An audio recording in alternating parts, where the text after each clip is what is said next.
Jan, you freaking missed out on an awesome trip. Yeah. I mean, we always do something fun, but we did 2 fun things I know, man. in one day. I got to hear. Surprisingly, y'all went dark 30. You know what I mean? We were having so much fun. Yeah, it was hard to you really sound reach out. Horrible saying it like that. Let me just wind off of that for a second. But yeah, so yeah, you guys took a trip, and I'm sure we'll get into it a little bit later, whatever else. But took a trip up to Fort Worth, Martin House, and then the Hurtado. Yeah, or Hurtado, as James likes to say it. Hurtado John barbecue. got me all fucked up in my head, dude. He kept saying it, fucking Hurtado. Yeah. Now, John, it's like, it's not Hurtado, it's Hurtado. And then when we get there, okay, hey, James, welcome in. We got blah, blah, blah with Hurtado. I'm like, God bless John. Oh, it is Hurtado? No, it's Hurtado, but he introduced them as Hurtado after giving me crap about it the whole John time. said it like 5 million times. Did you correct yourself? Yeah, no, I did. I left it in there, though. Yeah. Good man. Yeah. Good man. Never It's had us actually back. Hurtado. Oh, no, I don't want to say it like that. No, that's how he said it. Roll the R's, He told Jan. us. No, I'm. If you can't do it, don't do it. Yeah. But if you I mean, can just do it, you admit should do if you it. can. Right. Hurtado. Okay, don't do that anymore. Yeah. Never mind. Hey, listen, shouldn't do it. Listen, what I want to say is, good for y'all getting out there and doing things without me. I feel like a papa, right? Watching my young eagles fly. You know what I mean? And I was a proud Papa Eagle, and I feel like y'all just did a great job. And you know what? I thought it actually went way smoother than it usually does for some Yeah, reason. we I don't actually know what it was. still hooked up your mic and just had like a radio playing white noise, so it still seemed like you were there. Sure. But I totally appreciate that. I'm pretty like a rip, R.I.P. Jan, and everything else. Man, I was bummed out, super bummed out. Man, I wanted to be there. So. we did mention you though. We Yeah, did good. mention that you weren't Nice. there. Yeah. Wait, you got to do it. I think we did a toast to Jan. You know, R.I.P. He's off the pod. We didn't save him any of that barbecue, though. Yeah. Jan had his retirement party. 25% beer we had at Martin House. Yeah, I didn't get that, and then I didn't get the awesome barbecue. Oh, it was good. Yep. Nice little Mexicu, they called it. It was Mexicu, man. That's what I'm legit. talking about. Those video tacos, probably the best video tacos I've had. Really good. I like how you say that, John. I sent a video to yesterday, I think, talking about a guy talking about how he does birria tacos, but the way he said it was barrio or barrio. Are you had them barrios? Yeah. Hey, check out my barrio Whoa, recipe. Just and I'm because he like, doesn't know how to say it doesn't mean he doesn't have a good recipe. ooh. That is true. Was I hating on him a little bit? Yeah. It No. didn't It didn't look Just good. hating on the way he That said don't- it. That's so funny. Did it? Yeah, I know. But Barrios? yeah, who cares about that? Oreos. Did it look legit? Actually, it was more braria. Barriera? Maybe that's how you're supposed to say it. I don't know. I used to think it was But birria. I'm I just say asking. birra.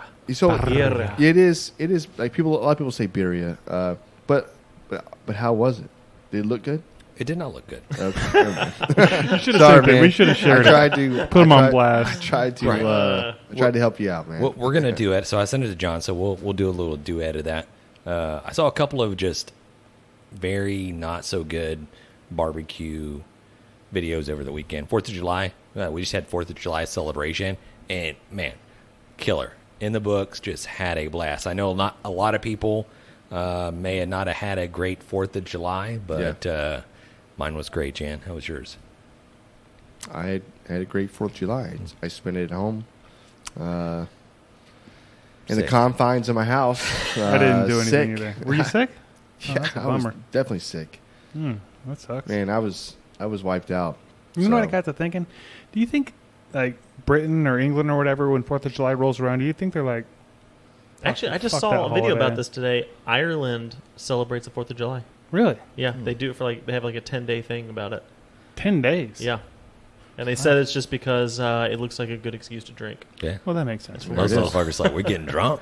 We But don't it's get- kind of like our day. We were like, screw you, Britain. We're out. Like, so do you think they have hard feelings about it, or has it been too Well, that's long? probably They're like, why whatever? Ireland celebrates it too. Right, so, right. yeah. 'Cause they're like, Yeah. Britain sucks. You see the offense, prank Britain. call where this kid, I say kid, he's probably like a teenager or probably like mid-20s. He calls a pub in New England. And he's like, hey, what day is it? Like, what? And you can hear him talk, what? He's like, what day is it? What day is it? And he keeps talking, whatever, and all of a sudden he's like, it's the 4th. He's like, you damn right it's the 4th of July. You got your asses whooped. Oh, shit. America. I was like, they hate us. Right. I wonder how many people actually do that. That's not cool. Oh, we should do that. We should You're do it right. next year. We should definitely record that. Dang. That's good. Listen, yeah. Well, I feel like we're giving them really good secrets and everything else into great American barbecue. There's a lot of people, ambassadors from America, that have gone over there. Oh, yeah. And now you've got yeah. Texas. Those dudes come over here and they're just soaking up all that knowledge and taking it over Yeah, there. man. It's a culture thing, man. Come get it. Come get some. Listen, don't act like you want to be just eating some cheese and Boiled meats and potted Right. meats and shit, man. Just Fish and chips. yeah. That's all I think of. I do like fish Warm and beer. chips, though. I just think of beans. I on like toast warm or beer. something. Look, that could be a whole separate episode, but beans on toast is not. Dude, I'd Good. eat it. I would probably eat it too. Yeah. You would Man, eat it for yeah. breakfast? No. Sure. A little cheese. I Think about I this. eat a lot of No. shit. Hold on. They're beans. Hold on. I don't know It's what their just beans are canned like. Heinz No, no. beans. That's all it is. It's Is it really? canned Heinz Yeah. beans Heinz? on Are those toast. like baked beans, like sweet? I don't even know if they're sweet. Look, it's protein. It's a little carb. But yeah, man. But I would do I'd do a different bean, a little cheese, little sliced jalapeno, thinly Hey, it's not sliced, bad. right? I would just Right? completely change everything about it. Right. No, Add I'm a little just ground adding- beef in there. I'm adding something on Just top. made a brisket man. sandwich, Dan. No, I Right. hadn't got to the brisket yet, Yeah. bro. Add some chili. Take Hey, the beans out. Yeah, no. Add some bacon, dude. Right. Well, Fried egg. I Bro. think what we Texans, I think what we do, we do a similar modified version of that, where we get a tortilla and then smother it with refried beans, Same thing. and then Yeah. throw down some meat and cheeses or whatever. That right there, you can get behind, Tex-Mex. Yes. but not a can. Looks like you just open up a can of just Heinz. That is what they do. beans, That and is you it. just pour It's it like on a- a piece of toast. It's like cat food. You're like, man, Yeah. you can't just do I'd still that. eat You it. got to do something else. Nobody wants to eat that. Right, you open up a fucking can of that Heinz beans, all of a sudden a Brit just pops up. Cheerio! I feel like that's Jesus. got to be just some kind of like comfort food post World War II when they didn't have anything and everybody. Yeah. ate meat. And that's got to be where that came from or like something, right? Australian That's the only reason you would eat Vegemite. that. Yeah, I of think course. right. But I'm not opposed to that. I think it's actually probably be delicious. You think it'd be I don't delicious? know. which is Vegemite weird. sounds gross. I actually like Vegemite. Just sounds salty. This is Have you never had it? I don't think I have. You wouldn't like it. I probably wouldn't. And I like a lot of stuff. Anyways, let's leave the Brits alone for now. Yeah. I guess. Yeah.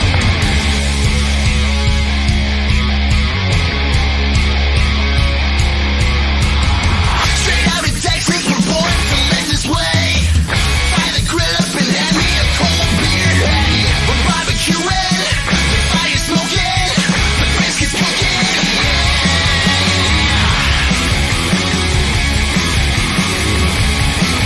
Let's grab 'em in the brisket. And Grabbing the Brisket is back with another fine episode. It's episode number 1000. I don't even know what it is, but Jesus. Wait, what? You went 200 and you went radio 2000 on that, right? Like, 215 maybe. What was that? yeah, we got a super awesome interview planned for you guys. We got Jared Hooker with hooks, rubs, and seasonings. If I said that That's right. correctly, I don't know if that's vice versa.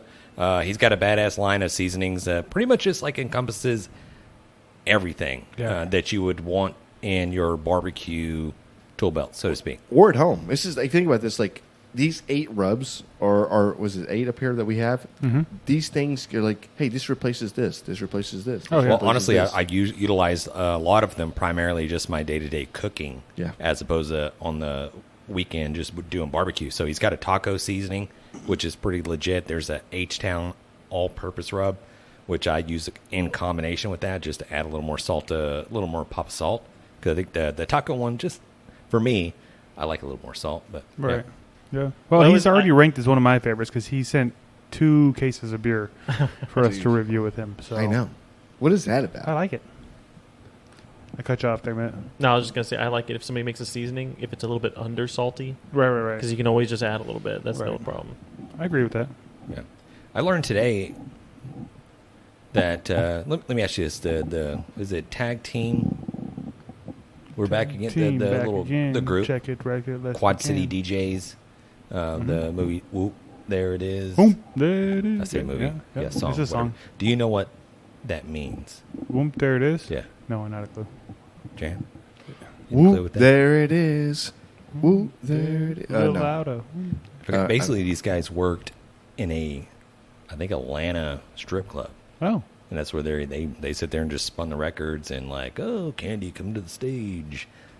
Well, they had a phrase, "Whoop, there it is," every time a girl would bend over and show her lady bits. naughty barts.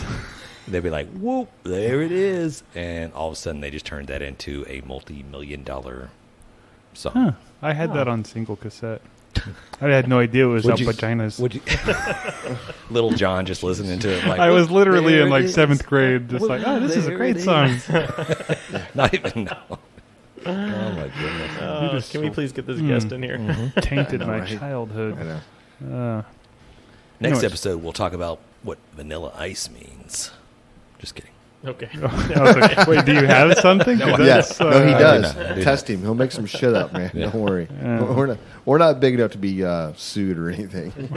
Hopefully. Please, I'm just kidding. All right. Well, I guess if we're gonna get the guest in here, let's go ahead and get some promos out of the way here from some of our friends in Oddpods, and then we just get to talking with our buddy Jared. Let's do it. Bills. Hey, this is Russ. This is Kyle. This is Michelle. From the Infectious Groove Podcast. Join us every Monday for the most fun you can have with a music podcast. The Infectious Groove Podcast uses a positive and fun approach as we take time every week to share our jammy jams, then dig into a thought-provoking topic discussing all decades and genres of music. You can find the Infectious Groove Podcast on all major podcast platforms, or you can head to infectiousgroovepodcast.com to find us there and subscribe. We might have a controversial opinion here or there, but we always have fun with it. Oh, I'm sure I'll say something dumb. Subscribe to the Infectious Groove Podcast, part of the Oddpods Media Network.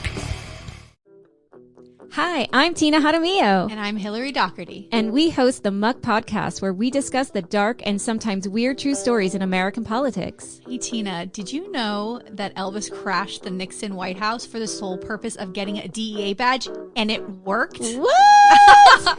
Or how a gun control advocate senator out of California engaged in gun trafficking with notorious gang leader Shrimp Boy. Shrimp Boy, I remember him. Okay, so, we cover all of that and more from maladies, madness, mischief, and murder in U.S. politics. And we also host a bi-weekly interview segment called Lil Muck.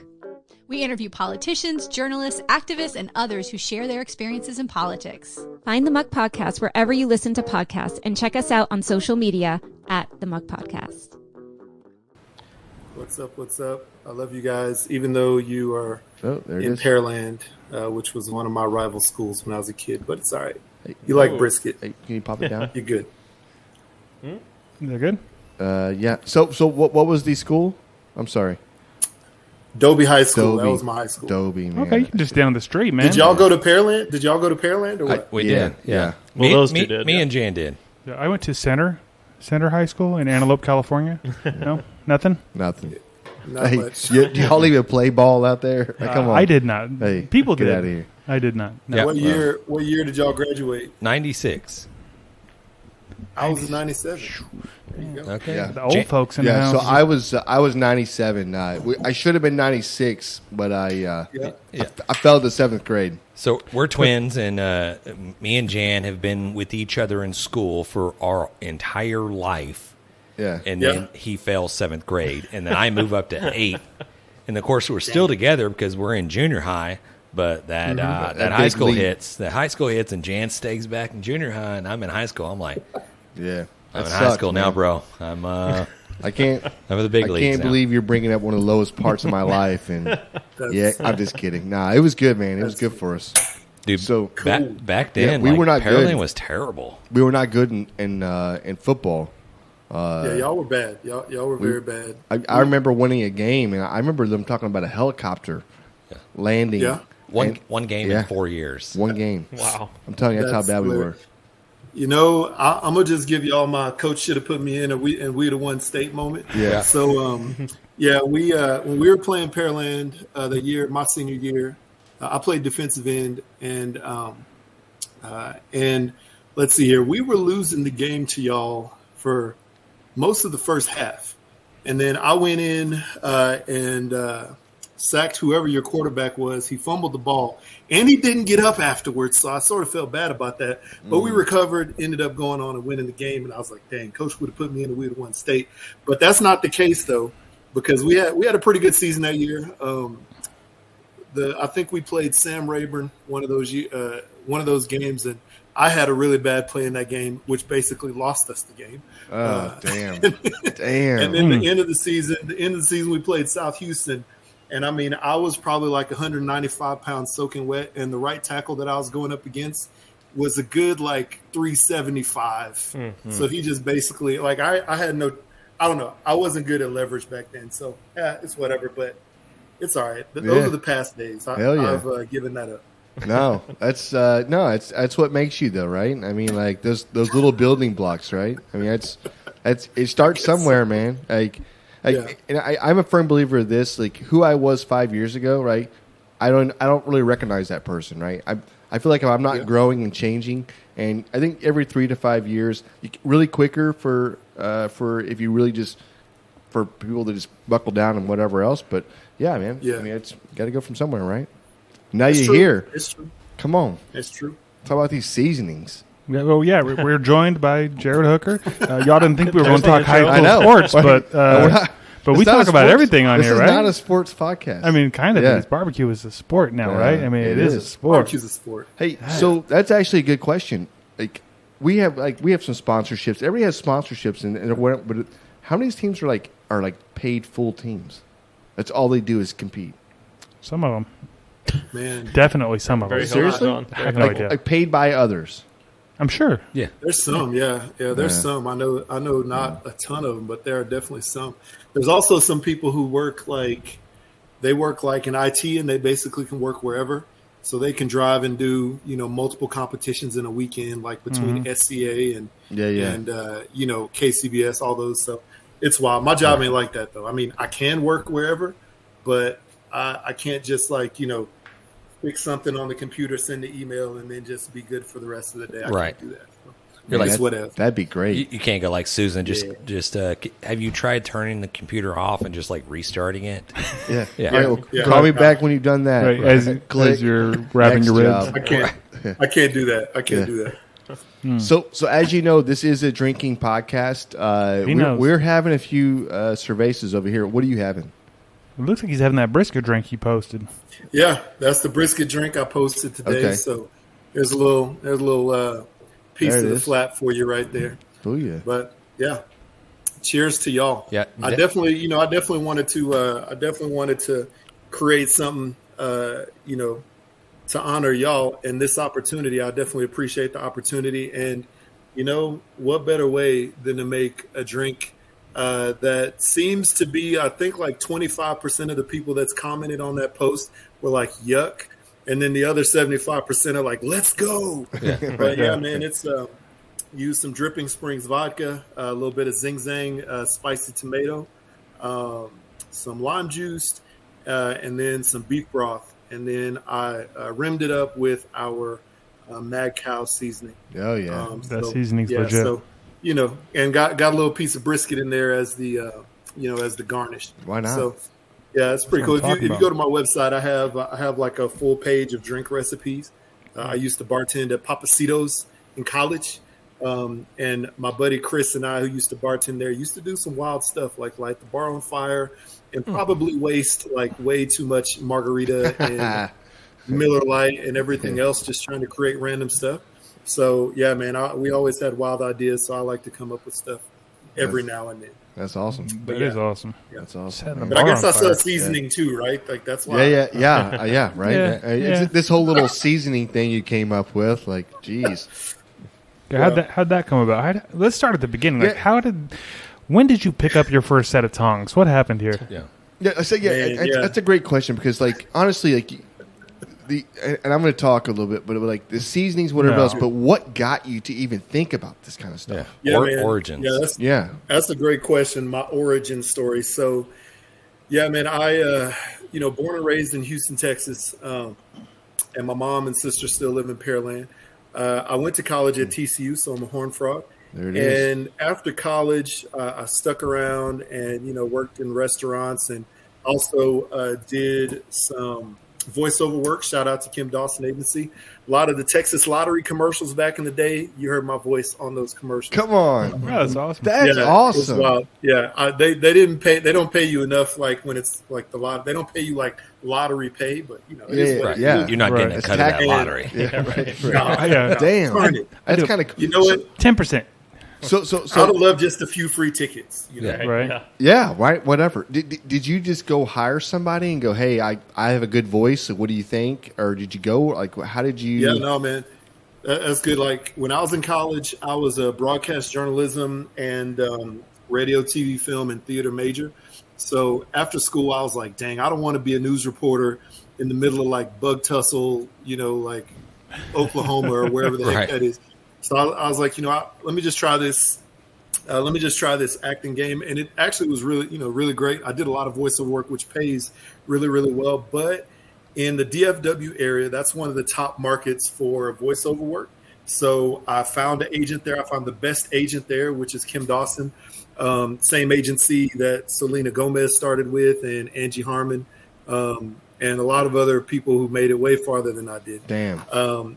But, you know, they would reach out and you know, sort of get audition opportunities for me. I go in, record the audition, and then go from there. The crazy thing is, though, a lot of times when I did not get the part, I would hear the commercial come on the radio, or I would see the commercial on TV, and I'd either know the people who were acting in the commercial or know the voice. Because I knew so many, you know, people who did that. Mm-hmm. So it was wild, man. I was like, dang, that guy, they got that guy. You know, it was always one of those things. Yeah. So, yeah, man. But the agency is dope. Shout out to them. Shout out to Julie. She's a great lady up there. So if anybody's in the DFW area and you need a voiceover agent, holler at me. I'll get you. I mean, I could at least get you an interview. I don't know if it's going to work out for you, but yeah, man. But yeah, it's fun. Okay, I'll do it. I'm going to reach out to her.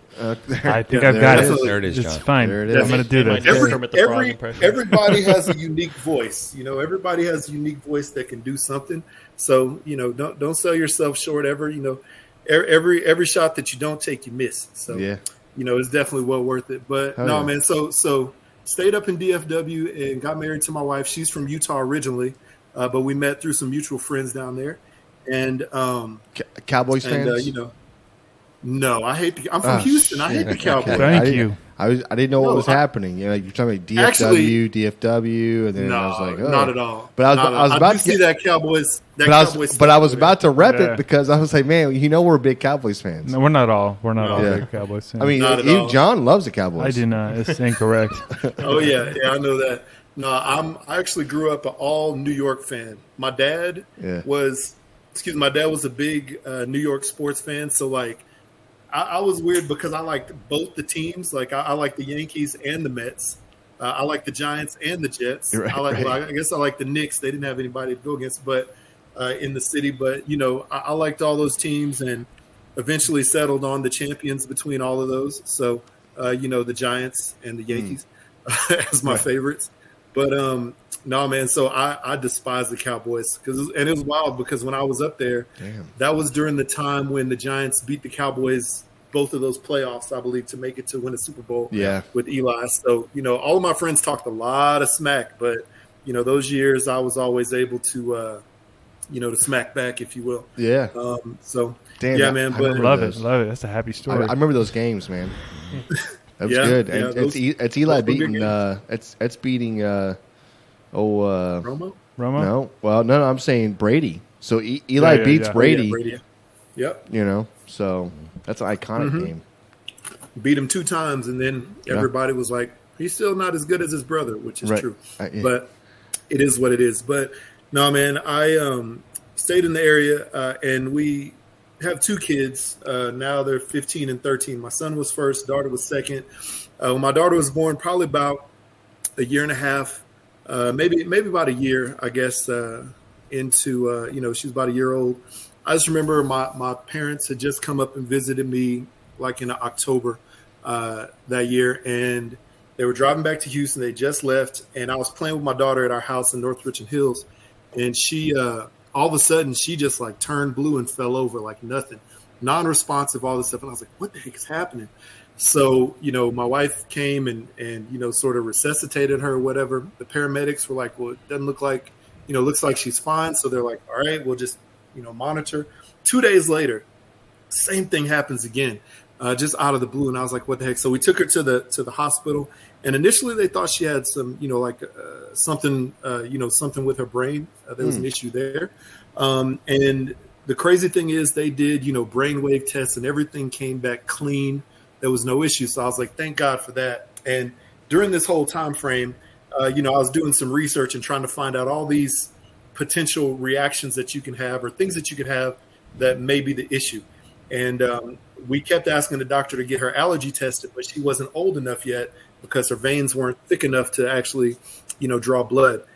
Finally, the doctor, gave in when she was a little bit older and found out that she was deathly allergic to peanuts, soybean. Those were like the top two. And then shrimp and egg whites. Yeah. So it was really random, especially because my wife's whole pregnancy, she ate peanut butter and jelly sandwiches. So it was like, I was like, what the heck? How could you be allergic to that? But yeah, man, she would get, rashes in her arms and legs and on her face. And we'd watch her the whole time. We're like, you didn't scratch yourself. You didn't fall. Yep. So this is weird. And then we found out about the allergy. So I looked in my pantry and I found out that there was only about 25% of the stuff in the pantry in the fridge she could eat. And I was making the kids baby food back then. So really, and I mean, from everything from food to spices, because there's soy or peanut cross-contamination or eggs in a ton of stuff. Yep. And you just don't know it unless you look, right? So I basically had to make a shift to try to figure out, what kind of food and flavor the kids could eat that was safe for her, that we could just all enjoy as a family. The whole different mindset. We immediately had to stop going to P.F. Chang's and Payway. We couldn't go there anymore. That's right. Because we just, smash edamame all the time. Yep. So then simultaneously, my dad bought me my first smoker. Okay. Is that a bunch of ice? That's ice. We're already regrouping, bro. John's got the cooler right next to him. Brother. Cheers. Yeah, it's all good. My dad bought me my first smoker, which was a Masterbuilt 40-inch cabinet, right? Okay. I think it was a beast. And he was like, Jared, you're going to need to learn how to make a brisket. And I was like, all right, cool. So he bought me my first brisket. It was like $80 from Sam's, something like that. It was a beast back in the day. And yeah, man, I threw it down and I took it off the pit and cut it immediately because, as a lot of people do with their first brisket, they're just like so freaked out. They're like, man, it's finally done. I've been cooking this for like 15 hours. So let's go ahead and cut in because it's like 8:30 p.m. Yeah. Right. And that's the worst. Yeah, I cut it in. It's the worst, man. I cut it in immediately. And the thing was like shoe leather. And my dad let me know it immediately. He's like, hey, man, this is horrible. So I was like, all right, I'm going to get better. So, hundreds and hundreds of briskets later, I'm much better now. But I learned a hard lesson right away. And I was learning how to smoke food then. So while I was learning what flavors I could shift to for my family, I was also experimenting with different flavor and seasoning combinations. And making meat, smoking meat, whatever it was. And I worked at Del Frisco's up in Fort Worth at the time. I know the guy you had from Hurtado last week, he said he worked at Del Frisco's as well, but we didn't cross paths then. But I was working at Del Frisco's at the time, would take samples of everything up there all the time between seasoning and like smoked whatever. And got some very good critical feedback, constructive criticism from my coworkers, which I really appreciate. Definitely. And then there was one day I walked in there, and it was with probably the first iteration of the Smoke and Sweetness. And my chef at the time, Anthony Felly, shout out to him. He's still up there at one of the restaurants up there. But he was like, "Hey, Jared, man, this stuff is good. You could turn it into a business, like if you really wanted to." And at that time, I was like, you know what? I don't want to stay at this restaurant for the rest of my life. So yeah, let's try it. Why not? And so my thing was to make seasoning that was allergy friendly, so free of like the top 8 allergens. Now it's the top 9 allergens from the FDA, and just make it with all natural, no fillers, anything like that. Yeah. So that's what all my seasonings are. And maybe one day I'll come out with like a line of competition rubs, and maybe I'll add MSG. I don't know. I haven't, gone down that path yet, but everything I have right now, as far as seasoning and eventually the sauces, will be, allergy free, all natural, all that stuff. So, Very good. That is awesome. Yeah. So are you playing with sauces right now? 2014. I'm playing with some sauces, man. I actually have a couple of things in the works. So honestly, if it was up to me, everything would have been ready to go back in March. But, you got to get the state to test it. And you have like all this other stuff, you want to happen to make sure it's safe and it could last on the shelf longer than like 2 days. So I'm in that process right now. So I am extremely close to a couple of sauces. One is a playoff of this this jam that I used to make when I first started doing seasoning. I would smoke chickens. So they would call it like Chicken Friday at work. So I'd smoke like whole chickens, and everybody would a lot of people would put in orders. So I'd show up to work with like 20 chickens and, selling them for like $8-10 a pop. But on top of that, I was making jams. So not only was I making seasoning, I was also making jams, and I made this jalapeno raspberry bacon jam. So it sold like hotcakes. But the thing is, it was like too much of a process. I was like, I'm not a jam maker. Right. I can smoke meat, I can make seasoning, but I ain't making jam. One's fun and one's not. Yeah, exactly right. So I stopped it, but then probably about a year ago, one of my Facebook memories popped up, and it was the jam. And then one of my old coworkers was like, "I need that jam today. You need to make some more and send it." And so I've been thinking about making sauces for a while, and a lot of people had asked me about sauces. So I was like, you know what? Why not actually turn that jam into a barbecue sauce? And so, yeah, that's what, we're developing right now. A cool play off of my jalapeno raspberry jam that we used to make. And it's coming, man. It's good. I like it. Really good for chicken, pork. I brushed it on brisket before and on like the end product. And yeah, it works really well on a lot of different proteins. So. Damn. Can't wait. Damn. One day. I'll send y'all some when I get it. I'll send y'all some when I get it. Man, you gotta put us on that shipping list. You're I mean, like, obviously you're an entrepreneur, right? But you're creating whatever else. But I'm excited to taste something like that. Sounds freaking phenomenal, man. Let's go. And I have a little hot sauce on the way, and then I have like a marinade. So it's all in the works. Badass. But yeah, man, thank you very much. Thank you very much. It's interesting though, because I know, it's weird in Texas, we have being from Texas, right? And y'all are in Texas. There's a long-standing tradition of barbecue and how it's supposed to be done. Really that Central Texas is the thing that everybody sort of knows right now. But in my mind, I know that there's like South Texas, East Texas, West Texas, North Texas, Panhandle Texas, and there's Central Texas. So all of those regions have like a little bit of a different barbecue identity, if you will. Yeah. Oh yeah. So so when I did my rubs, man, I was like, you know what? I want to come out with something that represents the whole state, and my experiences either there or outside of there. Also, half my family's from Louisiana, the other half from Mississippi. So I grew up, watching my grandparents, my mom and dad, and my aunts and uncles, cousins, like throwing down like crazy. Yeah. So thankfully I listened. Because if I didn't, I'd be lost. But yeah, it's fun, man. That's freaking badass. Yeah. So what did you do? Like what was your way of kind of combining all those different regions into one seasoning? Like, how'd you do that? That's a good question. So really, I didn't combine them all into one. So that's a good question. Even though I have probably like 70 or 80 different recipes. Really, I only have about 10 that I really loved. And really only 9 of those are viable right now. So instead of making them all into one and being a one bottle person, I decided to go multiples, right? So the smoke and sweetness, like I said, that was the first one. I decided to make something for like chicken and pork ribs. pulled pork, stuff like that. So sweet, smoky, savory, not spicy. So that is, sort of like just that Southern soul food barbecue, type of thing. And then I like that real quick. Hold on. I like it. So say that one more time. Sweet, smoky. Sweet, smoky, savory. It's not spicy. Not spicy.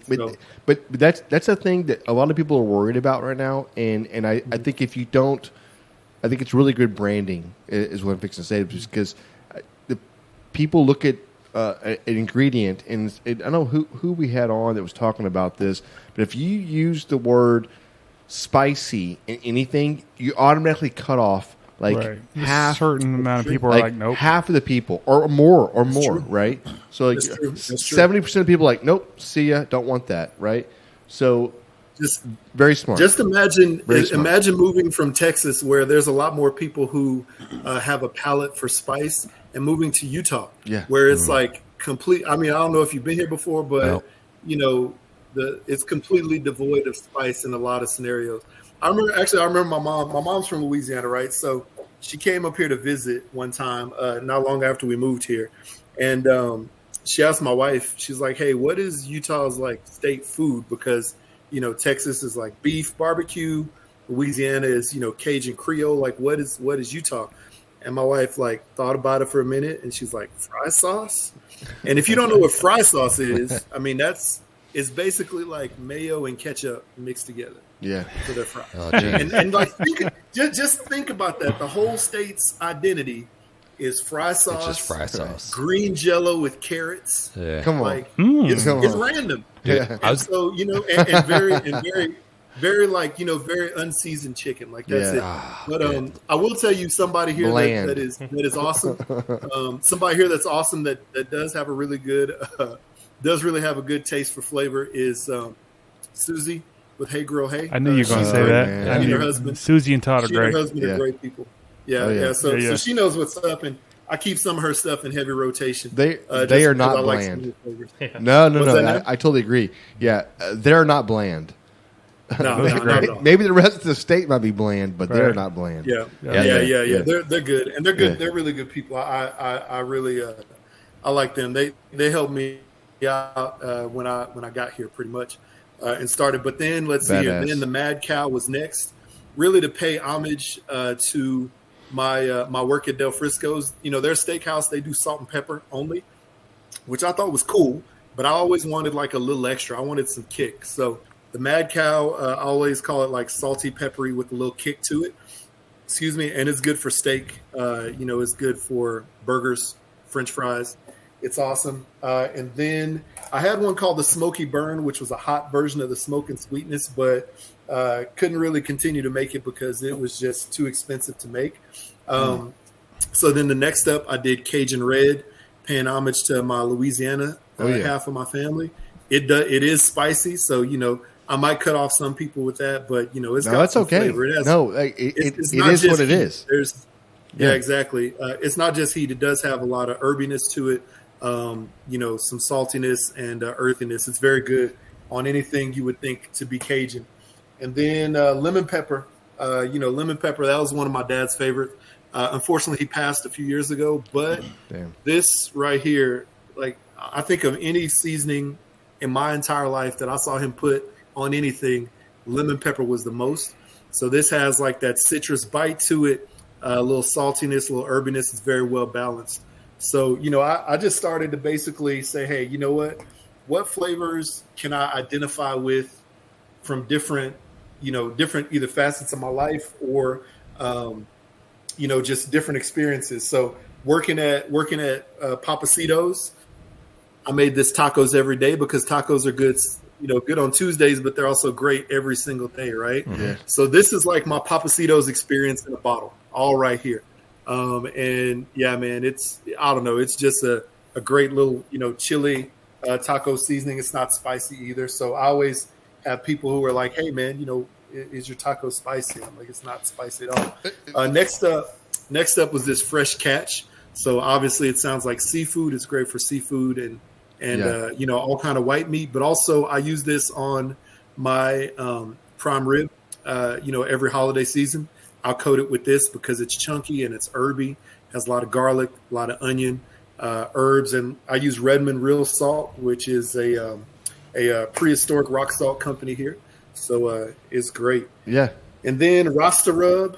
I'm sorry, my bad. No, I was actually going to ask. So like, your branding is freaking phenomenal. Okay, and like how you're putting this together and whatever else. Mm-hmm. But like you getting to market and it's a hard road. It's a hard road getting seasoning to market. It's a hard road branding, putting yourself out there. So I'm just curious, like you going to branding, like you make the decision, like, all right, you know what, I'm going to make some seasoning, right? I'll try one. Yeah. Like, but were you out selling it before? Were you out just like testing it at barbecue cook-offs, or like? I'm just kind of curious. You know what I mean? Yeah, that's a really great question. And I remember when I first started, my dad would be like, dude, you need to go to all the barbecue restaurants. You need to go like to all the grocery stores. And while that sounds easy, it's not as easy as it sounds. That's right. Because a lot of barbecue restaurants, as you already know, they already have their flavor profile, right? Yep. So they're not really looking for anything different. Yep. Every now and then, I do have a couple of barbecue restaurants and food trucks that use some of my seasoning, but and they use like a handful of them, but they have a flavor profile. Restaurants, sort of the same thing, unless they're going to do something specific. And I do have some food trucks and restaurants who also use some of the flavor profile that I have. But, and they've reached out to me. But when I first was like, I don't know what happened. Let's see here. I first was just selling it like by hand with these little shakers that I bought from like Winco, right? And like little labels that I printed on my desk jet. That's computer. what I'm talking about, man. This is what you got to do. This is called the grind. Yeah, that's the hustle. You know what I mean? It's the grind, man. This is like paying your dues. Yes. Like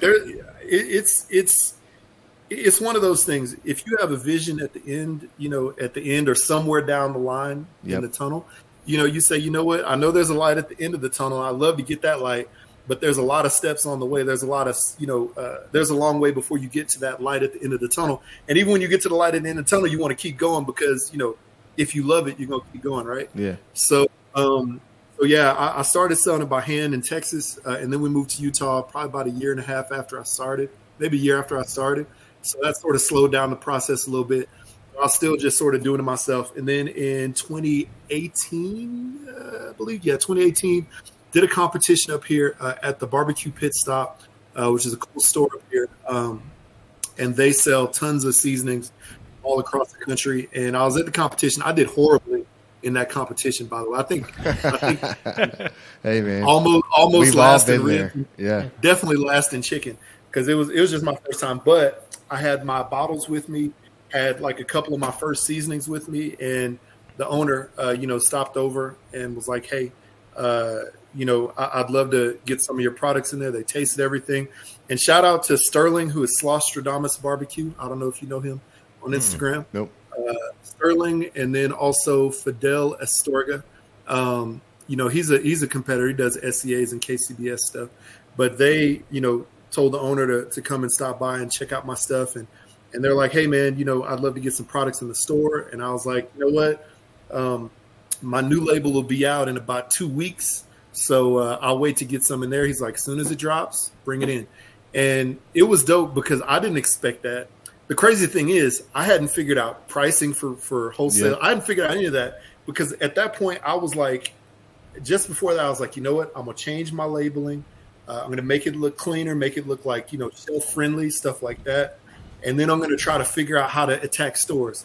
Then lo and behold, the next weekend, a store shows up in my 10 by 10, while I'm sitting there scraping chicken skins and was like, hey man, we'd love to get you in the store. So there's a lot to figure out in the moment, but during that, and I only had 5 flavors at that time, I believe, but working with them, I really appreciate them. They have like 5 stores. I think they had 4 stores at that time or 5 stores. So they basically ordered a 12-pack of every flavor I had for every store. And I was making it by hand still. Yeah. So I go to the kitchen, to like a commissary kitchen or whatever. Yep. And just be sitting there. I would go to work to my 9 to 5, leave work at about 4 o'clock, drive 45 minutes to the kitchen, mix and bottle and label everything, within like a 5 or 6 hour time frame and then go and deliver that.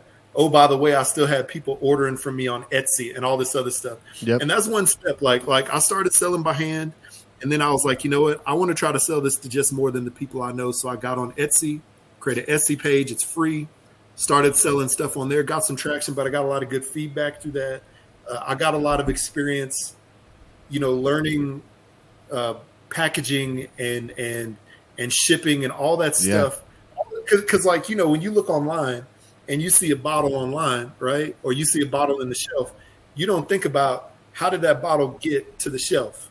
It comes from somebody buying the packaging, buying the labeling, filling it up, that stuff being transported to wherever it goes, and then the people at the store finally getting it and put it on the shelf. There's a lot of steps in between. Yeah, even the UPC code, right? So your barcode, anything that goes on the labeling, everything matters, right? Mm-hmm. Everything costs money, and you're right.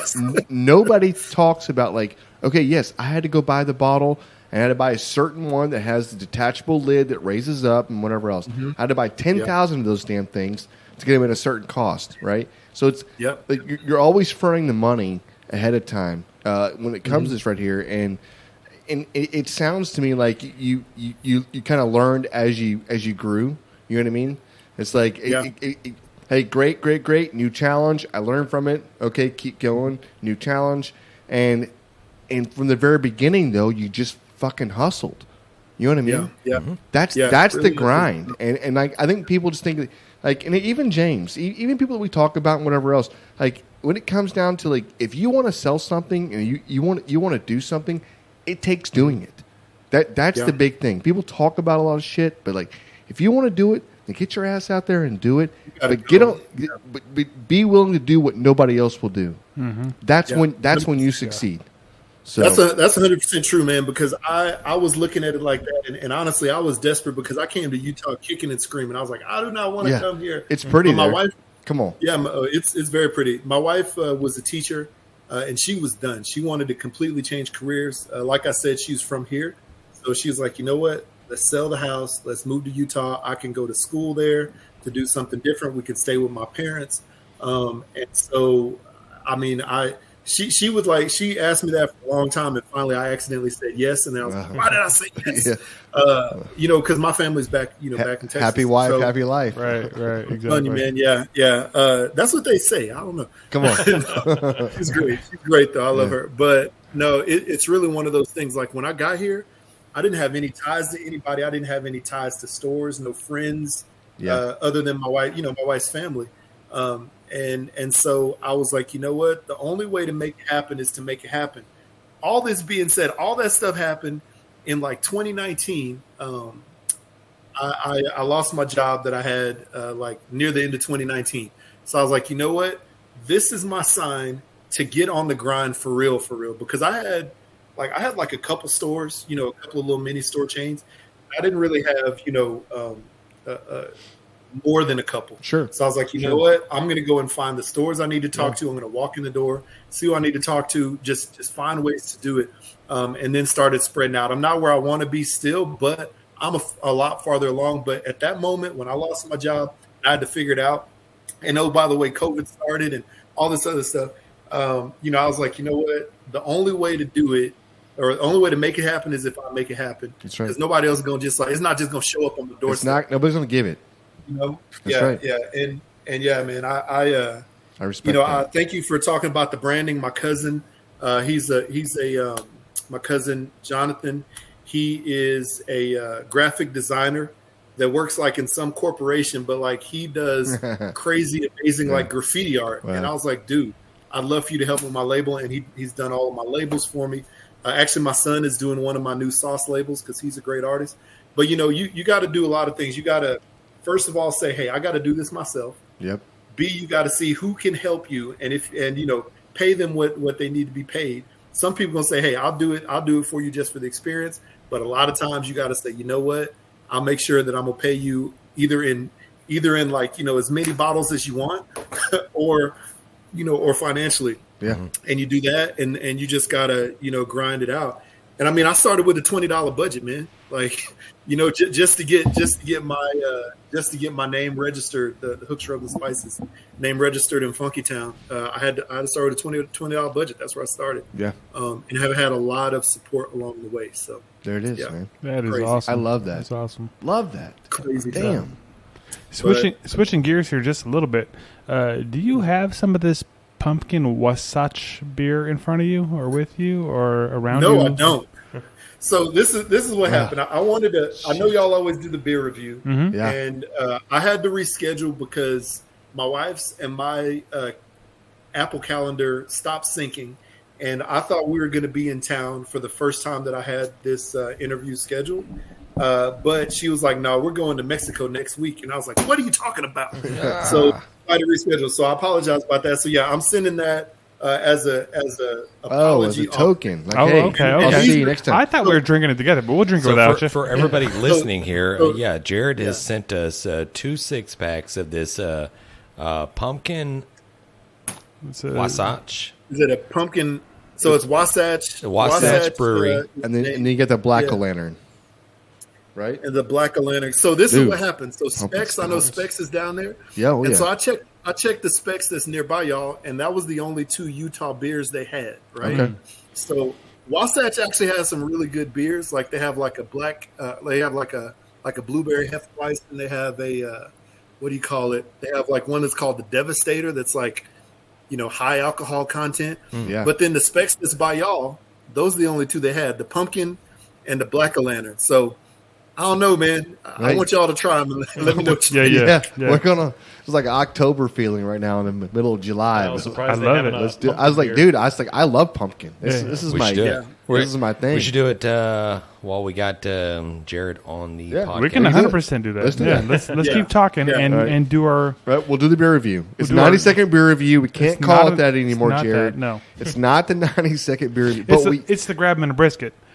beer review. Let's go. Come on, man. I love that. Oh, good. I pass thought these you over. had him just sitting on the damn table this whole time. Yeah, we're going to drink some lukewarm pumpkin beer. Let's do this. And I'll tell you what, man. If they suck, you know, y'all can use them, you know, for I don't know, the toilet bowl. I don't know, but Yeah, we'll use it for those Wasatch makes weird some guests fun. that we come over. They're like, "Hey, you got a beer?" Like, boom, here you go. That's Yeah. We got there you the go. That's the regifting one right there. call it There the you drunk drawer. Right. Let's see what we got go. here. There's one that I had that's like a mango beer, and it was horrible, and I just save it for guests. We have to get you to get a hold of some of the Martin House Brewery beers that we've come across. I think they have like about 250 different beers they do every week. Yeah. I know they do some freaking great ridiculous. stuff. Yeah. I'll tell you what though, in Utah, the alcohol laws are so weird here. That's true. That if I wanted Martin House, I'd have to. Well, I probably had to order a case, which is fine. But if I wanted to order like a bottle of Dripping Springs vodka per se, right? I'd have to order a full case. I couldn't just order one bottle. Yeah. And I'd have to order it into the liquor store. Also, at the liquor store here, they only sell beer by the individual. They don't sell them by the 6-pack or 12-pack, right? Excuse me. So yeah, that's crazy. So I would, if I could find Martin House here, that's dope. I'll see if my local. We'll get some and send it to you, brother. Yeah, We got you. Yeah, let's put it in an Amazon box and ship it. We got you. Yeah. I'll take it. Yeah. I'll take it. The first time I ever drank in a bar in Salt Lake What's City, the tack?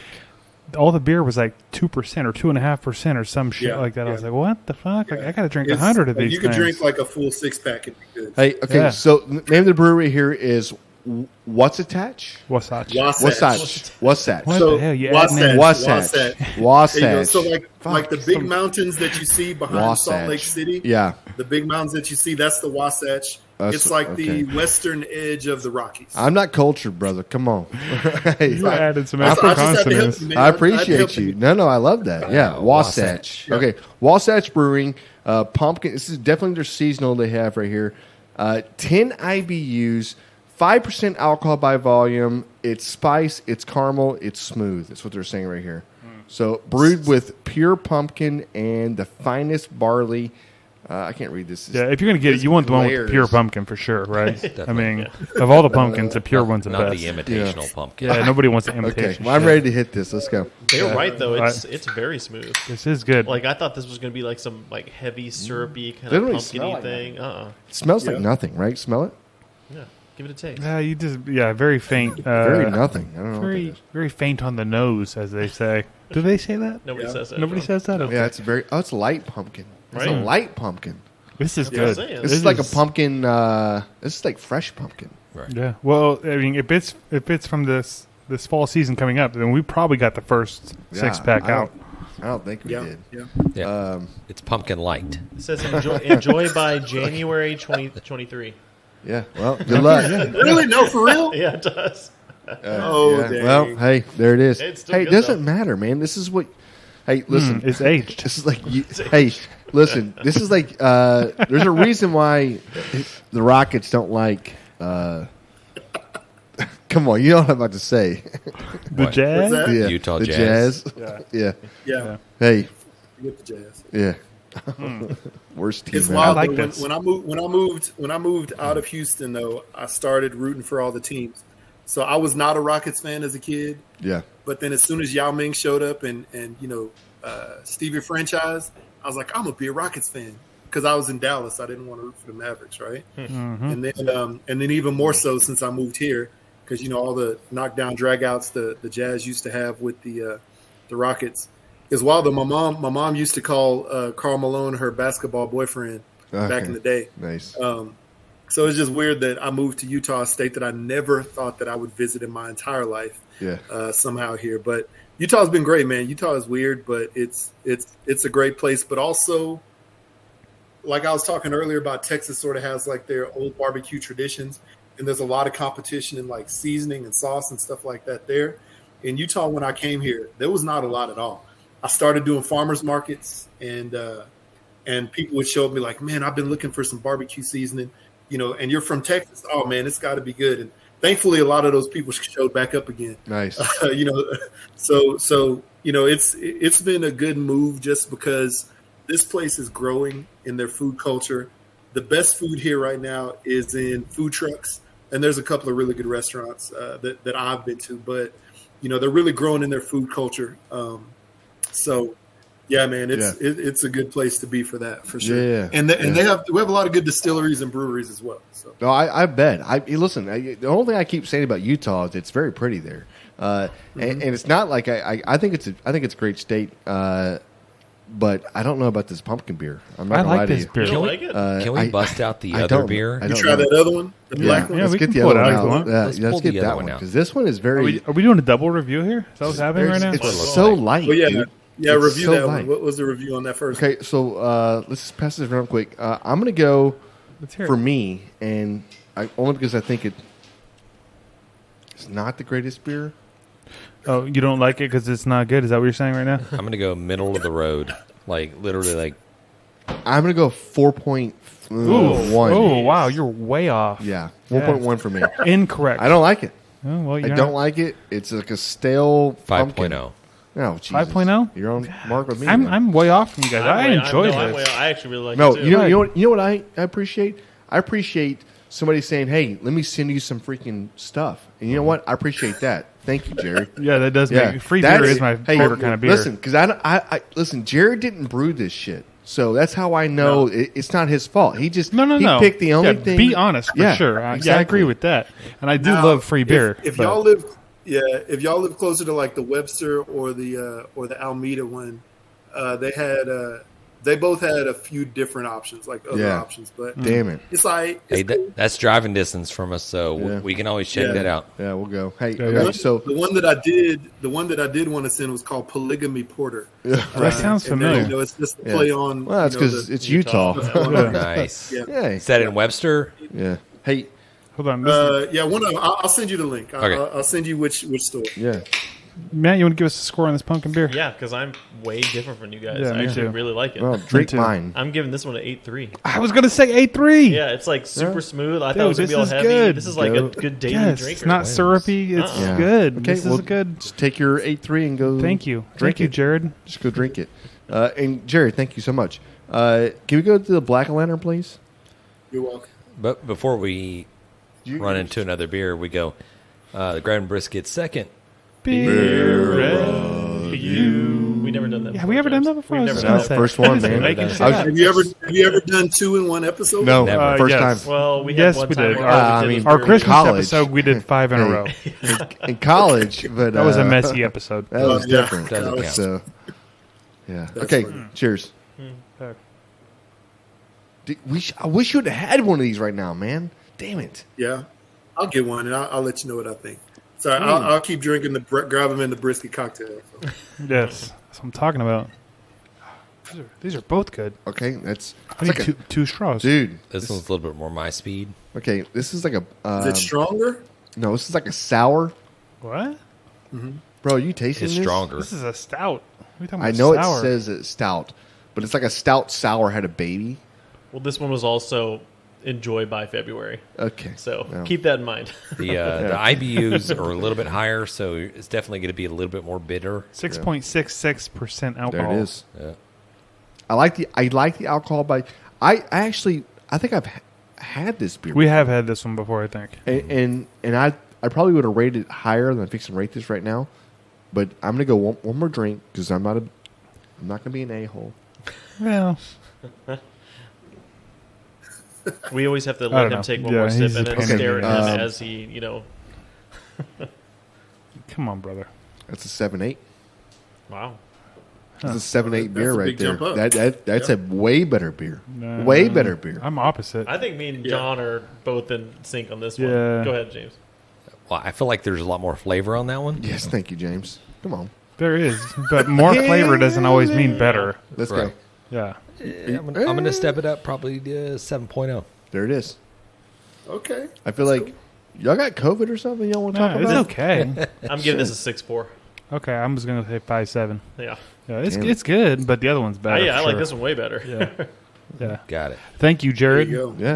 If You you guys want like- to you send a guys couple like every no week, that'd be flavor. great. Yeah, right. Right. Hey, so like monthly, no big Right. deal. You're our but new beer I'm review going to need you to sponsor. send it by Tuesday. Make sure we get it by How Thursday. do we work hooks into the into the jingle? Listen? We They sprinkle a little bit on the. they rim could of be beer. the official seasoning of the podcast, Right, right? right. It just, I'm just saying, right? You got to put it out there. I thought that was this one. I thought the official seasoning was this one right here. Oh, Yes, it Let's kind of go. is. yeah. This well, stuff is good, man. This Right. stuff is really good. he Yeah. married her, love so Yeah. just got to do something. Yeah. Yep. We go the grabbing the Love brisket that. hooks beer review. Yes. Oh, Yeah. there it is. All right. Hey, Well, we've all given a score, take it. so let's go ahead and wrap this thing up. Yeah. This is the Grab and a Brisket Hooks Hooks. Beer Review. There it is. I love it, man. That's weird. Beautiful. That 3 times in one thing, though. Yeah, we've been singing a lot. Hey, it's the day I was supposed You to would drink. think we would get I was better not at supposed to that. drink today. Yeah, no, I Yeah. didn't. I was going to That take sucks. off. That sucks that the beer was like quote unquote expired. That's wild. Ah, Yeah. It it's says Best Buy. Yeah, Best so Buy. It doesn't say Yeah. Bad Buy. Right Yeah. below that, it says "Pretty Good Buy," and it says like October. So pretty good by Pretty October. good buy. This is pretty all right. It's pretty good buy still. The So following year. Yeah. Yeah. Man, yeah, oh man. that's funny. So, I like Nah, them. man. So I mean, ask you a question. So, if, well, I mean, I'm not. We're still. You know what? So what? I was. I was Do what going. you want, Jane. No. Run with it. So okay. So your social media and everything else, website, and you're building it. Where does this all go for you? You know what I mean? Like seasonings. Yeah. You know, you do some sauces, but Yeah. what do you? You're still looking forward. So Yeah. What Yeah. what are you looking I'm for?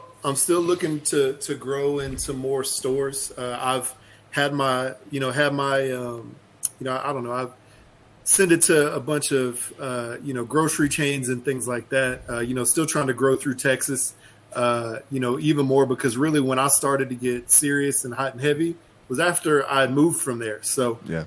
I didn't have that opportunity to really grow there, even though there's a butcher shop, Prolific Butcher, up in Fort Worth, and then also the barbecue store in Hempstead. Yeah. Shout out to Dustin up there. They carry the products. Hempstead's probably the closest to Houston where you can pick it up, other than shipping. But yeah, I ship everything online. But really, my intention is to get onto the shelf of a store like H-E-B. Oh, yeah. Because I grew up at H-E-B.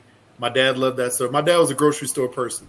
H-E-B and Walmart were like two places he went to multiple times a week, sometimes multiple times a day. It was weird. So, though I'm not so sure about Walmart, but H-E-B, that's my store. I still love it. And then here in the Salt Lake area, there's a store called Harmon's.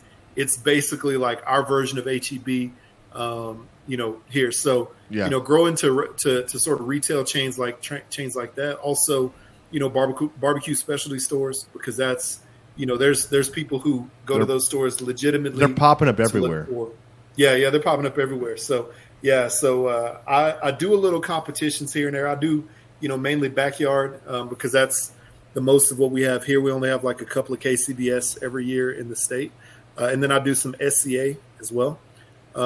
I know how to cook a steak, but I am not as proficient as those people. I'd love to do the ancillaries.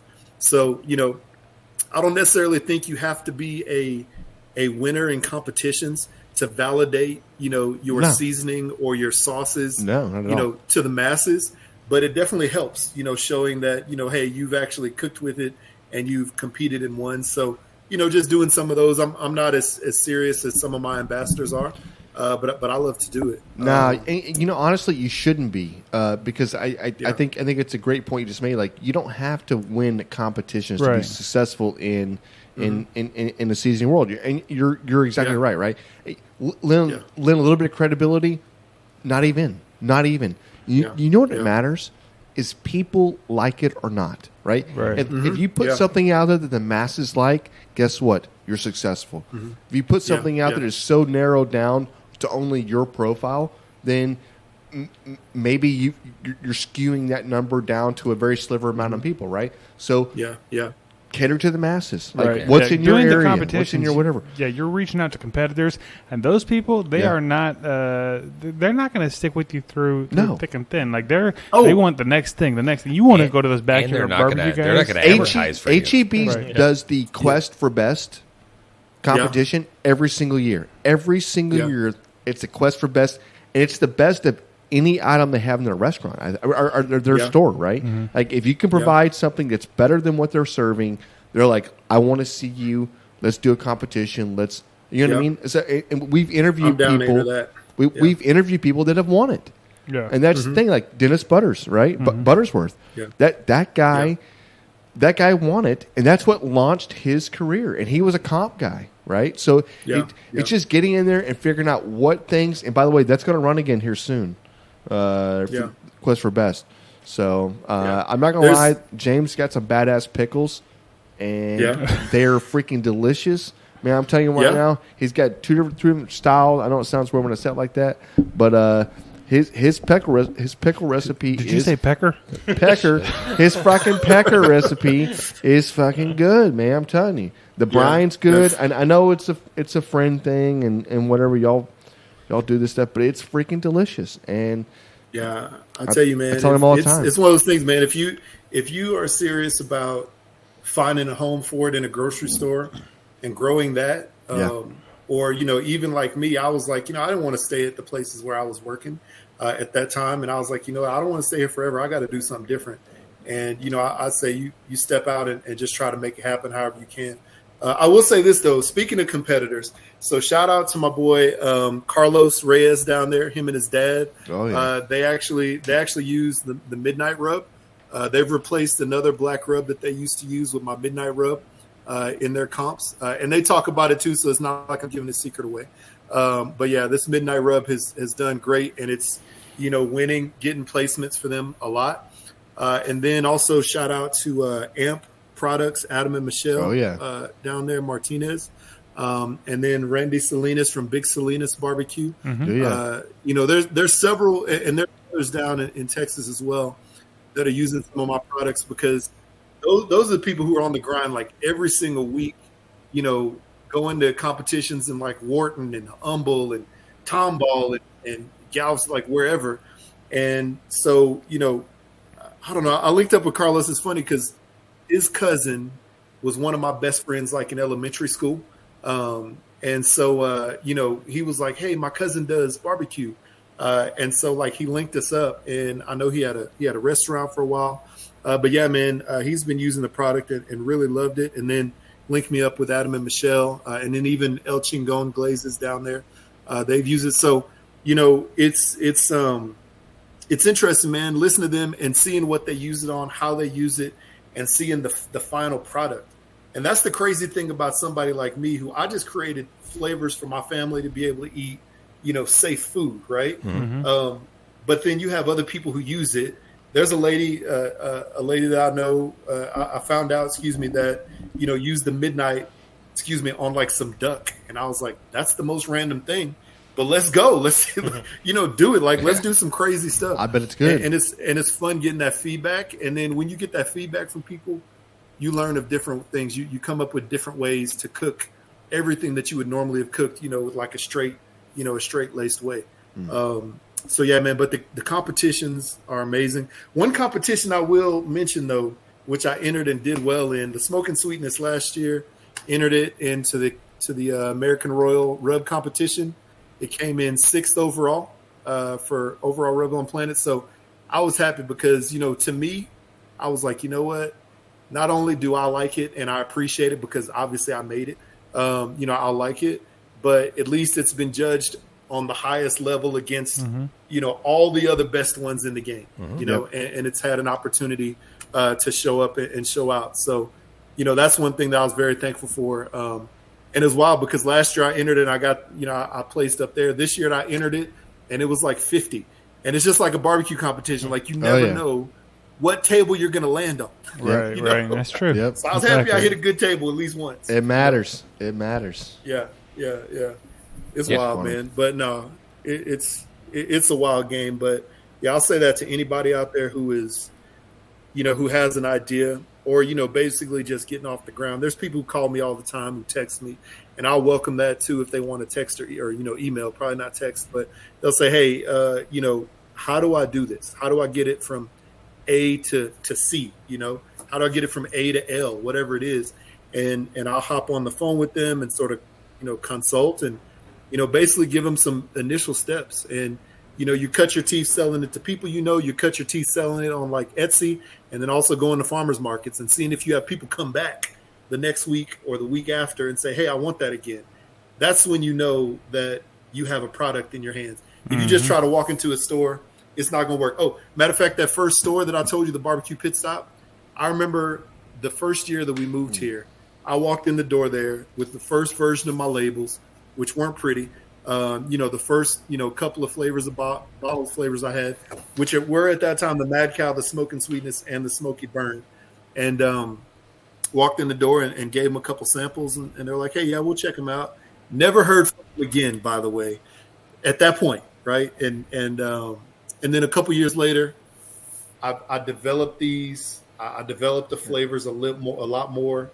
I cleaned them up, got a better looking label, had some more repeatable products, and lo and behold, it became something that they, felt like was shelf available, and they've been a store locally. So yeah, it's wild, man. You got to start somewhere to get somewhere else. Yeah. Shout out to Carlos. So I spoke with Carlos. I actually work with Carlos. Okay. Super awesome dude, and these guys are just killing in the competition barbecue game. And he mentioned this is the first time I've ever heard of Hook's rubs, and he's like, hey, we use this midnight. He's like, it's one of these rubs that just there's a lot of the I guess you would say the charcoal activated rubs out there on the market or whatever that are just black, whatever. But he was like, it's one of the rubs that actually had flavor. Yeah, it was really good, and it wasn't just that's right. Yeah, salt or whatever it is. But he's like, we utilize it. And I was like, okay, let me check it out. And I started looking into it, and then he got with me, and he was like, hey, do you want Jared on the show? He'd like to come on and talk. I was like, well, I mean, fuck yeah, let's go. And so Carlos hooked it all up. So I appreciate that. One of the horrible things about competition barbecue, which is kind of minuscule, but everything is so secretive. Mm-hmm. Somebody's going to get a hold of a rub. It's not that secretive, man. Not like it used to be, but it's still kind of. It's still secretive. You don't advertise. You don't advertise the rubs that you're using unless you're sponsored by somebody, but you're not advertising what you're using, and you're winning. You're not trying to put that out there. You're trying to hold that close to your heart until everybody else kind of starts getting on board with that. But it's shout out to Carlos. Thank you for doing that. Shout out to him, man. I utilize your rubs and probably a lot of my day-to-day cooking, not barbecue. I mean, it's one of those deals, and I try to pretty much all of the rubs. Not just barbecue. You're saying it's just... And I guess what I'm saying. It's just not made just for barbecue. Right. I utilize a lot of the taco seasonings and a lot of the all-purpose rubs. But the other rubs itself, I love the principle. I love the message. I love the brand that you're putting out there as far as trying to develop a seasoning that has flavor, but yes, eliminating certain factors, allergy factors, eliminating certain allergy factors, and still producing a high quality product. Yeah. You're using high quality ingredients and still producing a great flavor, because there's a lot of there's a few that go on the market and like, oh, we're not going to put salt in it, or it's just going to be very just herby and whatever. I think you do a justice to the barbecue world and the seasoning world, putting a great product out there that tastes great, still delivers the pop, the flavor, right, but allows the meat to speak for itself. Correct. You know what I mean? Yeah. That's awesome. Yeah, I appreciate that, man. I thank you for the feedback. I really appreciate that. It is, how much longer do we have? For me, anytime I walk into a store and see the bottles on the shelf, or anytime, there's somebody new that tastes it and uses it, my mindset was, like you said, and like I mentioned earlier, to make it clean, but also to make stuff that's quality. I mean, I came from a family that just had flavor popping all over the place in the kitchen. So if I showed up somewhere and I did not come correct like that, then my family would dog me out forever. Right? They'd be like, why would you just show up with salt and pepper when there's all this other stuff in the world to put in there? So, yeah, man, it's always great to hear that somebody has found multiple ways to use the stuff that I probably normally intended in a certain way when I made it, but, using it in a lot of different ways. So I definitely appreciate, appreciate that. And I definitely appreciate Carlos for the link up. I remember he asked me, he was like, hey, can I send your number to somebody? That was like a few months ago. I was like, yeah, sure. I didn't know what it was. I was like, I mean, he probably could have sent it to a telemarketer. Who knew? But no, he's a good dude. He's a really great dude. His family's nice as well. So, well, people want to get it directly from you. Where do they go? Yeah, you can go to my website, which is www.hooksrub.com. So that's HOOKSRUB.com. We have all the seasoning on there. We have merchandise on there as well. We have, and then recipes, food and drink. And then, you can get it there. You can also, go to @hooksrub on Instagram, on TikTok, and now on Threads. I guess I'm a threader now. I just saw that. Yeah. Yeah. We're doing Threads. And then, we're doing shit we never thought we'd do, man. Come on. Yeah, I know. It's some wild stuff now, huh? But, yeah, man, but it's dope. So I do want to say this, though. So I have a couple of things, which I don't know how y'all want to do it, but I'd like to do a giveaway to your listeners. Yeah. Oh, hell yeah. Come on. So there's three things that I want to do as a giveaway. So one is our Brisket Duty mug. It's a coffee mug. Yeah. I love that. That's when badass. you're overnight cooking, you're on brisket duty, right? So one of those, and y'all can figure out the giveaway situation. And you just let me know. And then the second one is this brisket shirt that's like a thank you bag. That's badass. Thank you for your bark. Love that. Right? And then here's my favorite one, because I hate when I see people do this. Don't squeeze your brisket. Yeah. Right? That's the worst thing. Yeah. I see people online squeezing all the juice out of their meat. I'll tell you, I was at a barbecue class. I did a brisket class last week at one of the barbecue pit stop locations in St. George, Utah. And I asked them, I was like, has anybody here squeezed their brisket before? There were several people who raised their hands, and I just shook my head at them. I had that don't squeeze your brisket T-shirt on. and they were not, they sort of like put their hands down real fast. Right. But it's not about, listen, it ain't about the squeeze, man. It's about the juice. And I say that because everybody's doing the videos and whatever else, and you got to have that like, oh, look at this moment type deal, right? When you're squeezing it. However, I do think if you're going home and you're cooking a brisket, and before you like do anything, you're freaking fumbling around with it, squeezing it, I think you got a problem. Right? Yeah, that's the issue. True. So that's true. Hey, listen. So on social media, everything else, and I say this lightly because I think we're about to run out of battery on something really quick. On social media, please plug yourself. Where can we find you? Where can we get you? Yeah, you just did for sure. Yeah, man. Hooksrub.com. Right? That's it. Social media. Yeah. So I heard that, but I was like, Facebook, Twitter. It's all the same thing. Yep.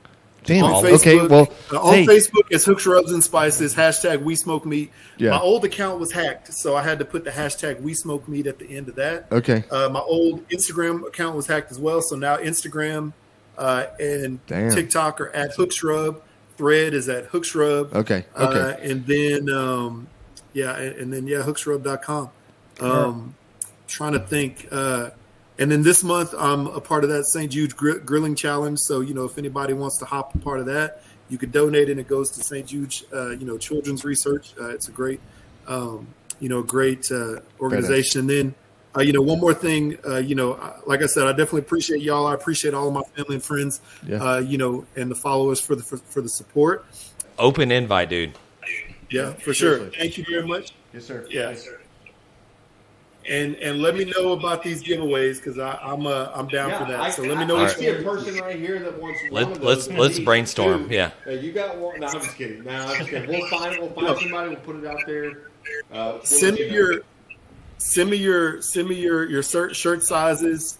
I'll send you the link. Send me your shirt sizes and the color that you want, and I'm gonna send it down there. All right. Hey, appreciate you. Okay. Appreciate it. Y'all have a good one. Take care now. Thanks, Jared. Later, bud. Peace out. Great guest, Mr. Hooker. Love it.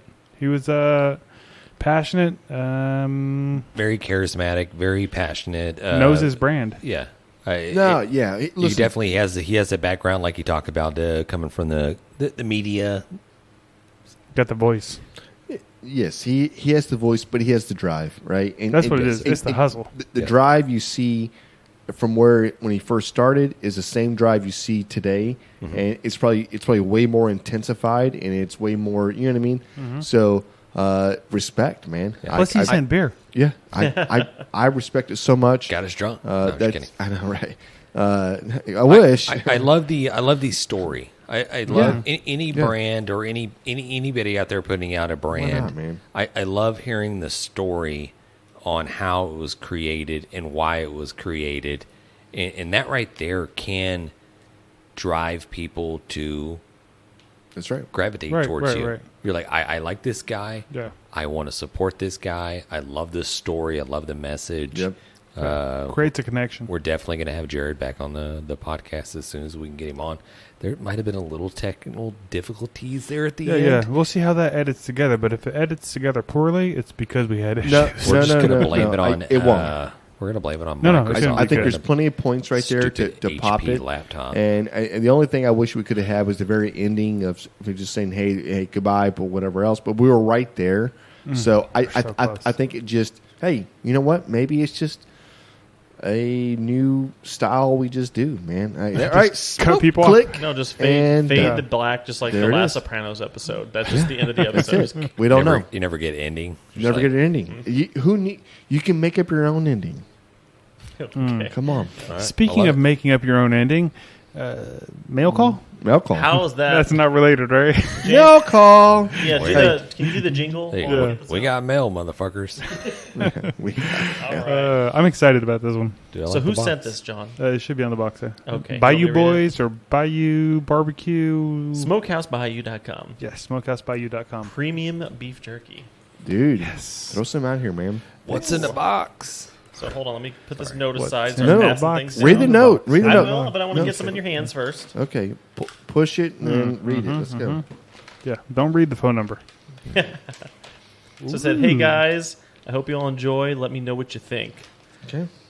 Oh, So we got meat sticks. We also got steak dust. Oh, there's a seasoning. Yeah, check that out.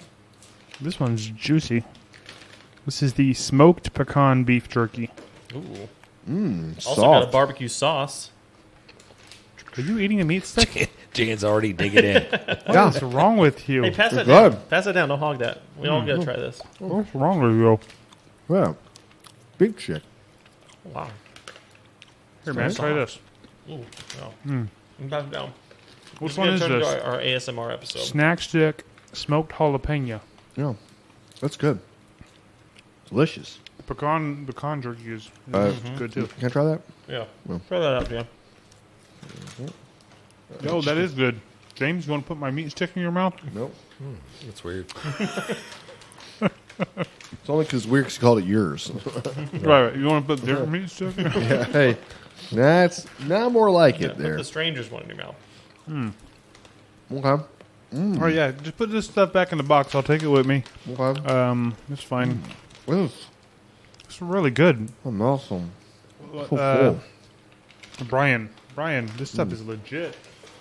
What else we got here? We got the teriyaki and the smoked hickory stick. We will be enjoying those. Hell, maybe before we finish recording here. And that's a very good kind of salty steak seasoning right there. I'm not gonna lie to you. I'm having a hard time with the bite this took. I don't know because it's such a slow smoke. Is it? Did you just cram so much in your mouth at one time? Right, That you sound like couldn't you're talking speak? one. No. Is that? But there is a little bit of burnt to it, the flavor. The smokiness or what? Yeah, it's not burnt, by the way. It's just low and slow smoke. It just crumbles, man. It's so easy to eat, but yet it has a bite. It's not like that chewy, that disintegrating whatever. This is good. No, I kind of like it. I'm This confused is like right now. food ASMR. Got a caramelness to it or something. It's a caramelness to it. It's juicy too. There's like some actual liquid in that bag, I think. Yeah, it's on my fingers. I never want to eat a Slim Jim again. Which one do you have? That's Is it the pretty same good. one? You opened another one? Yeah. Are we not eating this all right now? I guess we are. We're gonna do this on air. Yeah. No, can I? I was kind of hungry. Have some here? All right, here you go. Here you go. I didn't. Is that pecan? What's this one? Yeah. One of them's pecan. There's It's another spicy. one. There's spicy and spicy pecan and regular pecan. Spicy. Right here.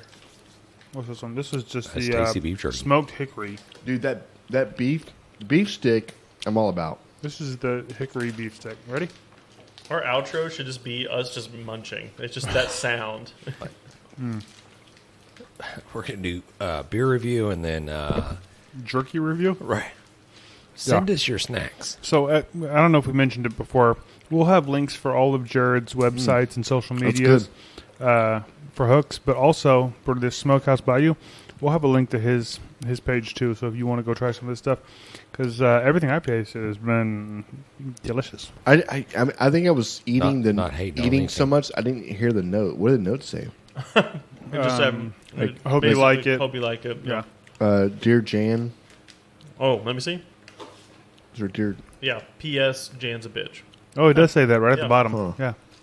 P.S. Jan's yeah. Okay. Bitch. Yeah, there it is, right there. Where are these guys out of? Or gals? M.S. Mississippi? It's America, man. What does it matter? From America. It's America. Like, what does it matter? Come on. Biloxi. Yeah. I'll be honest, I did not have any bad jerky. No, not at all. It was all delicious. Appreciate the beef Jan, jerky. you're a bitch. Okay. Hey, Jan, you're a bitch. Yeah. Hey, Jan, you're a bitch. Hey, Sorry, I don't know what happened there. Yeah. I'll just quit the podcast and not to deal with this shit. Go F yourselves. No. You know what I appreciate? I appreciate the fact that somebody sent us something, and I'm glad that we are actually reviewing this on air. This is really, really good beef jerky. The beef sticks, in my opinion, are really good. I don't think it's spicy. I think they need more spice. And I would actually want to say, like, give us your spiciest beef you do this one? stick. You can do yes. You did the spicy jerky? Yeah. That's Not good. this one. Not yes, the regular. I did the spicy. Okay. Okay, that's good. It's good. It's honestly the best beef jerky I've ever had. But Wow. you need a That's spicy. Hey, give me that damn beef jerky again. Let me just. Maybe I got a bad. I was piece asking of if you it. tried it because I This is opened not- it. And Yeah, then you just opened it. That wasn't the first one that went around. The spicy. Spicy, yeah, the spicy was not the first one that went around. But my sample size of beef jerky is like limited to what I can get at the gas station. So it's like the Jack Links. Yeah, Jack Right. Links and Old Barrow or It's the good. Right. Yeah, it just needs. Listen, more spice. more. I'm talking about hot. Flamin' hot? Yeah. No, I think it's Like ghost perfect. pepper. I think that spicy one is right on the money. Yeah. I mean, it's good. That's the teriyaki stick. I just opened the teriyaki stick. I honestly don't want to eat any more beef jerky, guys. I He's getting skipped, the meat sweats? I skipped dinner, and this is like right here suffice me. I'm not eating dinner. I'm going to bed. I might do that too.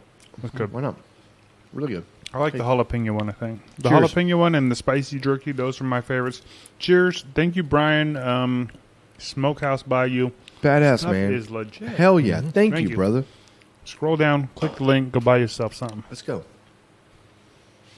So all in all, a super badass fun episode. Yeah. Can I just say, shout out to, man, it's kind of like a little bit of a, man, I don't like to close it off on a bummer, like No. a bad note. Why Oh, you why bring would it you? down then? Why are What's you going doing on? that? Don't. What's I happening? got to tell you about my Oh, God. little adventure, my story that Okay, let's hear it. I had. Oh, record therapist or something. Honestly, this is my therapy. So, everybody that's tuned in with the podcast, hey, thank you for being a part of my. How did that make you feel? Yeah, exactly. So Sunday, woke up, let Toby roll out, as Toby does. It's Toby's story. Okay. It is. And then, hey, shout out to my lawn guys being the pieces of shit that they are. I just noticed they like cut down a bunch of like tree stuff and they just stuffed it like behind a bush. So I had like a bunch of like trimmings just stacked up there. I'm like, okay, what? That's the first time seeing that. Anyways, Toby's in this bush of dead trees and he's going ape shit. He's barking. Oh, snake? Fucking possum. Oh, It's always I'm a like- possum. Fuck, it's always a possum. It's like the couple nights before we got super trashed. We came home and was like, Toby's messing with a possum. I'm like, or he did it earlier. Anyways, so I get out there and it's like, it's like probably 8 o'clock in the morning. And here in Houston, it's like I'm dripping in It's sweat. 100 degrees. Fuck. It's 80. It's like 98. No, let's say 8 o'clock in the morning. It probably feels like 76, maybe That's 78. Hotter Yeah. than that, No, man. that's probably like the real like the temperature. But what it feels like, 88. At least. You know what I mean? It was thick. It's the Whatever it was. humidity. Thick. Yeah, you It's gotta thick. like cut through it. So I roll out just like, drinking my water. I had to like grabbing the brisket, cut Yeti cup. I'm like just drinking my water or whatever. All of a sudden I hear Toby barking. She's like, row, row. I was like, I thought maybe the neighbors were rustling up a little bit in the backyard and he's just paying attention. Maybe their stupid ass dog is out or something. But now it's like, he started getting like a little serious, like, roar. I'm like, oh, then he goes in like, bah, bah, bah, bah. I was like, fuck, he's got something. Something's over there. So I roll over there and I pull back the brush that the landscapers left me and they just didn't take with them.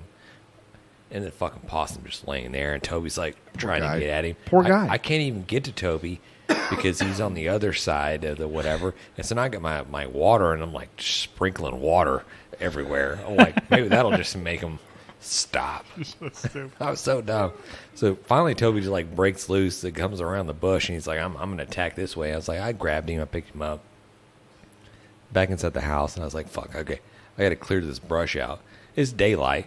Usually possums aren't out at daylight. Yeah, It's like because some- you disturbed him while he was freaking sleeping, dude. The dude was like nice and just like, it's all Yeah. good in his bush. So I Yeah. pulled all the brush out, and I was like, fuck, I got to like bag up all this brush now. Like, I got to get like twine right. out and like, Jesus. anyways. You sound I go to the possum Horrible. and I'm like hitting in the possum, and the possum is like, he's like walking on just like front two legs. Yeah, you know why? The back Weird. back two legs are done. Like he's just dragging his body. From Toby or no, what? no, it's because I don't know. No, it's because he went to sleep, right? You're saying his butt was asleep? Yeah, because the body goes limp, right? And he has to wake up. He has to fully wake up from this to go. So he's trying to get the hell out of there. He's probably scared, probably just whatever, or he's been injured, been laying back there. I think. Well, the night before, You, listen, Where they got into Did you the- let him walk away by himself without any assistance? What did you want him to do? Pick him up. Fuck that. He's picking up a fucking possum. Why do you? Possums Hit are him good. with a shovel and call it a night. I scooted him. Possums are good. scooted him. I scooted him. I'm like, hey, go. And I gave him a good hour, and he just laid there. Did he die? Or he played dead. That's what they do. Did you throw him over your neighbor's fence? Yeah, Matt's He- yard. Is that what that smell is? He played dead. He played it in the trash can. Might have been a shovel involved. Yeah. All right, well, well, you know what? Then I hope you put him out of his misery. I did, Okay? 100%. Yeah. He Yeah. would not leave. Okay. That, Like, and his back legs were just like broken up, and not to get all sad into that story, but I was like, good for you, then. Yeah. Okay, don't let that live. Okay, I get Wow, that. You didn't find a shelter. that's They a- could make a little like wheel contraption for his hind legs, and Yeah. you didn't want to do all that. Hey, can you see that creepy thing going across your fence? It's a little squeaky wheel. No. What in we're the good. hell? We don't need any Off squeaky the rails. wheel shit. Yeah.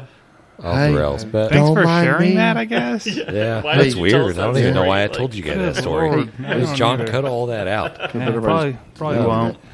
Hey, Probably leave that in there. don't mind me. Just here looking for bugs. You're like, Jesus, that poor possum. Oh, my It's with God. the ringer. You wouldn't smash him with a freaking shovel. Shit, dude. Get your better choices, man. Get your life together. Yeah, I will. Awesome. But honestly, it has been a great night. I have enjoyed talking barbecue with you Yeah. guys. Peace. There it is. Thanks, See ya. everybody. We've been great. Dang it, Bobby. Just grab the brisket. We'd like to give a special thanks to Sucklebuster's Barbecue Rubs and Sauces, Bonner's Fiesta Spices, Cooley Nation Custom Koozies, Cambro Manufacturing, Yeti Coolers, the Smoke Sheep Barbecue Newsletter, and Dow Strong Knives. We definitely appreciate your support.